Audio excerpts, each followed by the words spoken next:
Channel से जुड़े हुए सभी विद्यार्थियों और मित्रों का हार्दिक अभिनंदन। आज हम इस वीडियो में पढ़ने वाले हैं समास, कर्मधारय समास, जिसका हमने एक भाग पढ़ा है कल, जो विशेषण विशेषता, और दूसरा हम पढ़ रहे हैं उपमान रूप। तो समास यानी कि जिसमें दो पदों का योग होता है, उसे जो शब्द बनता है वो समास होता है। यानी दो पद यदि अलग अलग है और उसको हम जोड़ते हैं तो वापस वो समास हो जाता है। जैसे संधि में संधि होता है और विच्छेद होता है, उसी प्रकार से समास में समस्त पद और समास विग्रह होता है। तो दूसरा जो प्रकार है, इसमें उपमान उपमेय प्रकार है ना। इसमें क्या होता है, एक पद उपमान आता है और दूसरा पद उपमेय आता है। यानी कि हम अपनी सिंपल भाषा में पढ़े तो इसमें एक तो निम्न पदार्थ आएगा, ठीक है, और दूसरा आएगा उच्च पदार्थ, थोड़ा सा ना, यानी छोटा और मोटा समझ लीजिए आप, उच्च और निम्न। तो क्या होता है, इन दोनों पदों की आपस में तुलना होती है।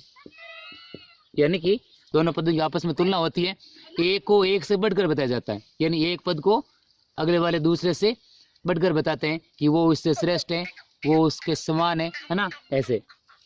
तो इस बीच जब तुलना की जाती है तो इव शब्द का प्रयोग होता है, या तो दोनों पदों के बीच में होता है या दोनों पदों के बाद में। यानी कि समस्त पद आ गया।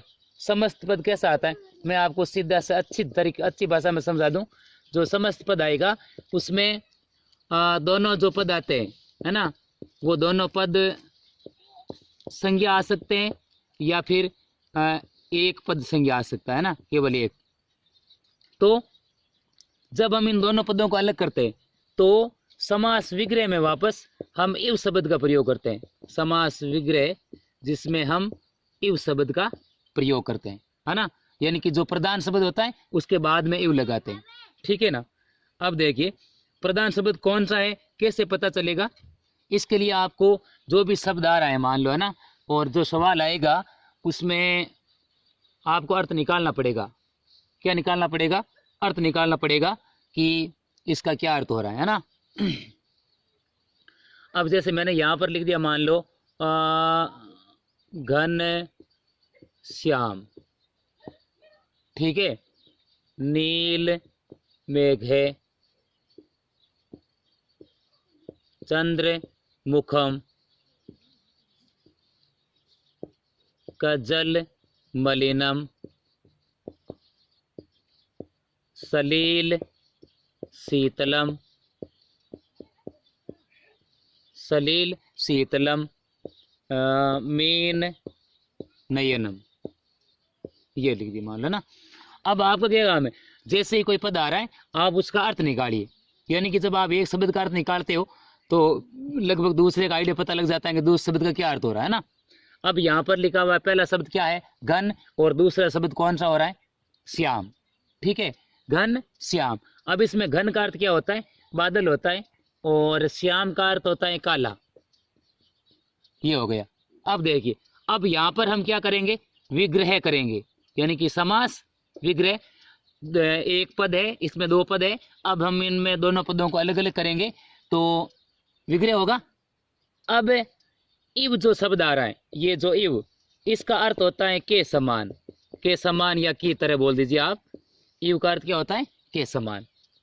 अब यहाँ से हम अर्थ करते हैं, यदि हम हिंदी में इसका समास विग्रह करें तो ये समास विग्रह दो तरीके से आ सकता है। एक तो इव यदि हम बीच में लगाते हैं यहाँ पर, है ना, के समान, तो बादल के समान काला, ऐसे आएगा। या फिर दूसरा आएगा बादल काले के समान। भाई या तो दोनों पदों के मध्य में लगाना है या दोनों पदों को बोलने के बाद में। जैसे ही आप ऐसे बोलते हो पता लग जाएगा कि कौन सा सही है ना, कॉमन सेंस। तो ये क्या आएगा, बादल के समान काला आएगा। तो यहाँ पर क्या आएगा, घन इव श्याम, वापस हो गया, बादल के समान काला। आगे उदाहरण लिखा हुआ नील मेघे। नील का अर्थ क्या होता है, नीला, और मेघ का अर्थ क्या होता है, बादल, यानी नीला बादल।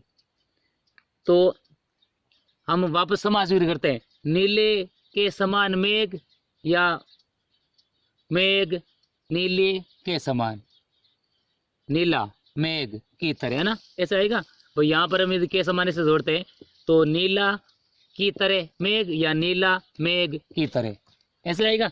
तो बराबर क्या आएगा, ये सबसे लास्ट में आएगा शब्द, यानी कि नील, नीला, मेघे, मेघ, इव, की तरह, नीला बादल की तरह। ऐसा आगे आगे लिखा हुआ चंद्रमुखम। चंद्र का अर्थ क्या होता है? चंद्रमा। और मुखम का अर्थ होता है मुख, यानी चंद्र, चंद्रमा और मुख।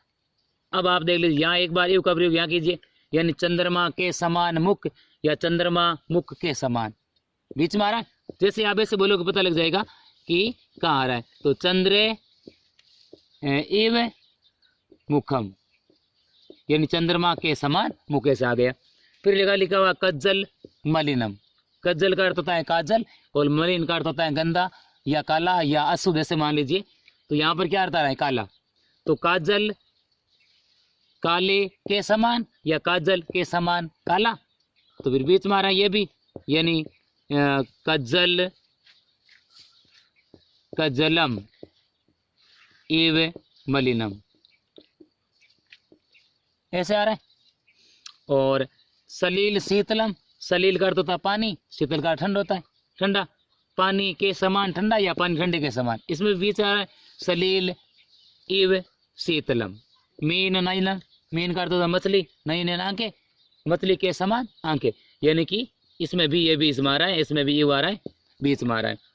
जैसे मैंने उदाहरण लिख दिया पुरुष सिंह। पुरुष का अर्थ क्या होता है? पुरुष होता है। और सिंह का अर्थ क्या होता है? शेर। तो पुरुष के समान शेर या पुरुष शेर के समान, दूसरा सही हो रहा है ना, यानी पुरुष शेर के समान। यानी इसमें प्रधान शब्द कौन सा है? सिंह है। यानी कि इव शब्द का प्रयोग कहाँ हो रहा है? जो प्रधान शब्द हो रहा है उस प्रधान शब्द के बाद में इव लग रहा है, तो वापस ये इसका समास विग्रह आएगा ना, तब ऐसा आएगा पुरुष सिंह इव। अब अर्थ हो गया ना, पुरुष शेर के समान। ठीक है, और उदाहरण लिख देता हूं मैं। या मैंने लिख दिया सूर्या तपे। सूर्य और एतप विच्छेद करते हैं, तब सूर्य का सूर्य होता है, अतप का अर्थ होता है तेज। तो सूर्य के समान तेज या सूर्य तेज के समान, तो बीच में आएगा, वापस विग्रह आएगा, तब क्या आएगा? सूर्य इव एतप, यानी सूर्य के समान तेज, है ना। चंद्र शीतलम। चंद्र का अर्थ होता है चंद्रमा, शीतल यानी शीतल या ठंडा, चंद्रमा के समान शीतल या चंद्रमा शीतल के समान, इसमें भी चाह रहा है। यानी इससे क्या साबित हो रहा है कि ऐसे हम मान लो अनुमान लगाए तो ज्यादातर क्या होता है, जो पहला शब्द होता है वही प्रधान होता है, और प्रधान शब्द के बाद क्या लग रहा है? इव लग रहा है। अब मैं आपको सीधे व्यवहारिक जानकारी देता हूँ कि यदि समस्त पद की इसमें पहचान करनी हो तो आपको अर्थ निकालना पड़ेगा, है ना। यदि दोनों संज्ञा पद आ रहे हैं, अब तत्पुरुष समास को छोड़ करके बाकी किसी में भी दोनों संज्ञा पद नहीं आते, ठीक है ना। केवल कर्मधारय का जो दूसरा प्रकार है उपमान उपमेय, उसमें आ रहा है।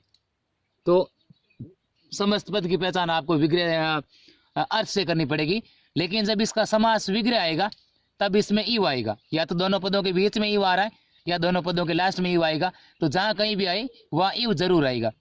तो यदि समास का सवाल है और मध्य में या बीच में कहीं भी इव आ रहा है तो आपको तुरंत पता लग जाएगा कर्मधारय समास का दूसरा प्रकार है उपमान और उपमेय, ठीक है।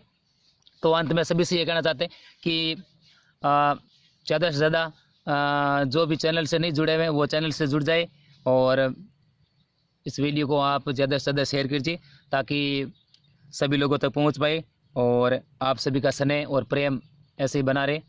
अंत में सभी को जय श्री राम, जय श्री कृष्णा, वंदे मातरम।